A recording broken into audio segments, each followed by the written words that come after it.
Welcome back to my channel, and if you're new, welcome. This is Brands of Chloé, a channel centered around books, food, personal finance, and travel. I drop a new video weekly, so make sure you're subscribed and I'll see you every Sunday morning. Today's video, I'm giving you 10 tips, ways to help you save money and possibly reduce your monthly spending and costs. I hope you find all of these tips helpful, and let's get right into the video. But nothing in this world that I like more than checks. Money.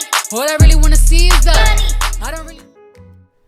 So the first 6 tips will be on saving money. The last 4 will be on reducing your spending and your cost. So the first tip for helping you save your money is to budget your money.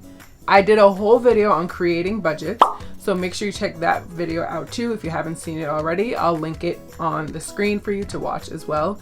But the first thing is budgeting your money, because when you budget your money, you have a better understanding of what you're working with and you could see how much you could save towards your goals. Tip 2 is set up automatic transfers. So whether it's a transfer from your checking to your savings, weekly, monthly, whether it's direct deposit, so right from your paycheck, you're sending it straight to your savings account so you don't even have to touch it and move it out of your checking. Set up automatic transfers. After you set them up, 1, it's easier for you, and 2, it's almost like you don't even have to think about it, but you are stashing away this money and it's going towards your savings goals. So set up automatic transfers. Tip number 3, get specific with your goals. You want to save $5,000. Great.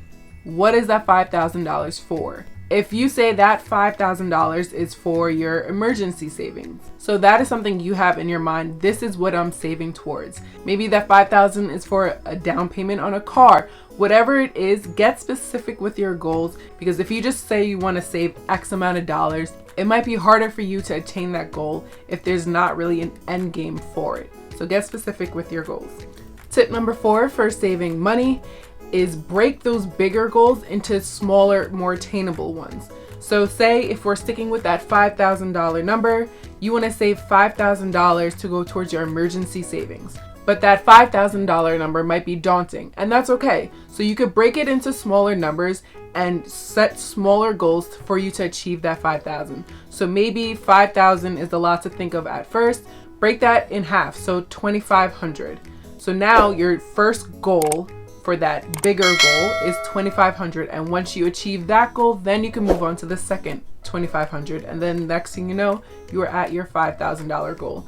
When you break it into smaller amounts, it's almost like giving yourself mini wins along the way. Every small achievement is still an achievement, so you're still working towards your bigger goal, and in the end, it's still a win for you. Tip number 5 for saving money is try a no spending day. A no spending day is when you spend no money at all. Obviously, this is something you would want to plan in advance, and obviously if there's an emergency and you need to spend money, spend that money, and then try to plan for that no spending day on a separate day. Try to see if you can incorporate a no spending day, and this might even make you alert to say, hey, whoa, I was spending money every single day and one day I don't. It's a good thing. So try no spending days. Tip number 6 for saving money is try to open up a savings account that is separate from your checking account. This might be a savings account that is with a different bank, a different account that maybe is not in the most convenient location for you. And the reason you would do this is because if it's not attached to your normal spending checking account, you might not be as tempted to go and do a quick transfer from your savings to your checking. Or if it's in a destination that's not as convenient, you probably won't be tempted to go there all the time and take from your savings. This is just a tip that might help you and make you more aware of maybe how often you were dipping into your savings account when you really shouldn't have. Again, emergencies happen and you may need to go into your savings, and that's okay. But try to eliminate the constant putting money in your savings, taking it out, put it in, take it out. Try to build up your savings account and try not to touch it unless you absolutely have to. So if you set up a separate savings account, this might help you achieve that goal. Now we're up to reducing your cost. So the first tip for reducing your cost is you have to know all of your bills.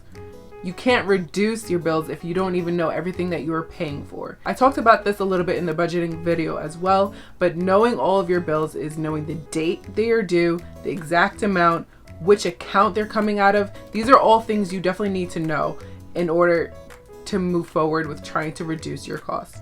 Tip number 2 for reducing your costs is to track all of your spending. If you're tracking your spending, you might realize that every week you are spending X amount of dollars on something that you could absolutely eliminate. You wouldn't know this unless you actually tracked your spending. So tracking your spending, you could have like a money diary where you write it all down. You could use an app which will do it for you automatically if you sync it to like a checking or debit card. You can go through your statements and see what you're spending your hard-earned money on. Track your spending, and from that you will be able to see things that you could either spend less money on or you could just eliminate altogether. Tip number 3, subscriptions.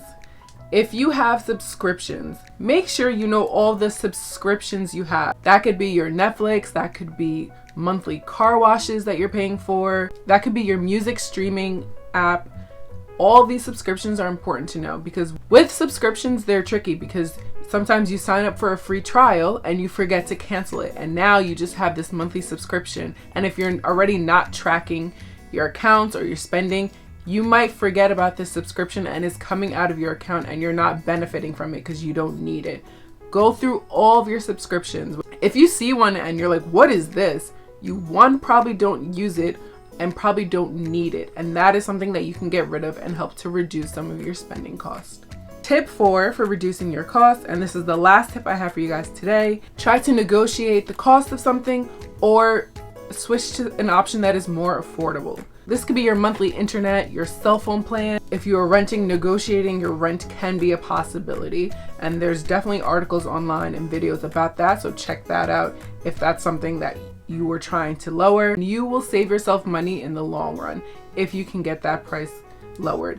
You won't know until you ask, and it does not hurt to ask. Recently, I was trying to reduce some of my costs, and I was realizing I was paying $70 a month for my phone plan, and it's just me and my phone plan, one cell phone, and I had paid off the phone. So I just felt like $70 a month for my phone plan. It was just a lot. And I was doing some research and I was finding better options. I went to my phone carrier and I was telling them I was going to leave if I couldn't either get more out of my plan or have the price reduced. And obviously companies don't want to lose customers if they don't have to. So he did end up telling me about another option, which I wish I knew about a long time ago. And for my phone, I was on their regular plan, so unlimited talk, text, data, mobile hotspot, all of that I was getting for $70 a month. And he told me that I could switch to prepaid and also get everything, unlimited talk, text, data, and mobile hotspot for $50 a month. And I was like, excuse me?